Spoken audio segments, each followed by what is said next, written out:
திருத்தூதர் பணிகள் அதிகாரம் 6. ஸ்தேவான் அருளும் வல்லமையும் நிறைந்தவராய் மக்களிடையே பெரும் அருஞ்செயல்களையும் அருமடையாளங்களையும் செய்து வந்தார்.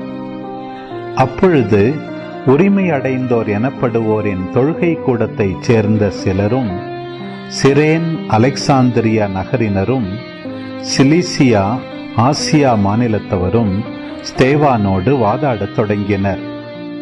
ஆனால் அவரது ஞானத்தையும் தூய ஆவி வாயிலாக அவர் பேசிய வார்த்தைகளையும் எதிர்த்து நிற்க அவர்களால் இயலவில்லை. பின்பு அவர்கள், இவன் மோசேக்கும் கடவுளுக்கும் எதிராக பழிச்சொற்கள் சொன்னதை நாங்கள் கேட்டிருக்கிறோம் என்று கூற சிலரை தூண்டிவிட்டனர். அவ்வாறே அவர்கள் மக்களையும் மூப்பர்களையும் மறைநூல் அறிஞர்களையும் அவருக்கு எதிராக கிளர்ந்தெழச் செய்தார்கள். உடனே அவர்கள் எழுந்து வந்து அவரை பிடித்து தலைமைச் சங்கத்துக்கு இழுத்துச் சென்றார்கள். மேலும் பொய் சாட்சிகளை கொண்டு வந்து நிறுத்தினார்கள். அவர்கள், இந்த மனிதன் இத்தூய இடத்தையும் திருச்சட்டத்தையும் எதிர்த்து ஓயாமல் பேசி வருகிறான் என்று கூறினார்கள்.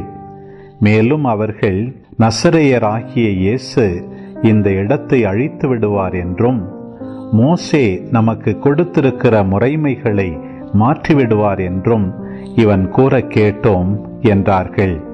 தலைமைச் சங்கத்தில் அமர்ந்திருந்த அனைவரும் அவரை உற்று பார்த்தபோது அவரது முகம் வானதூதரின் முகம் போல் இருக்க கண்டனர்.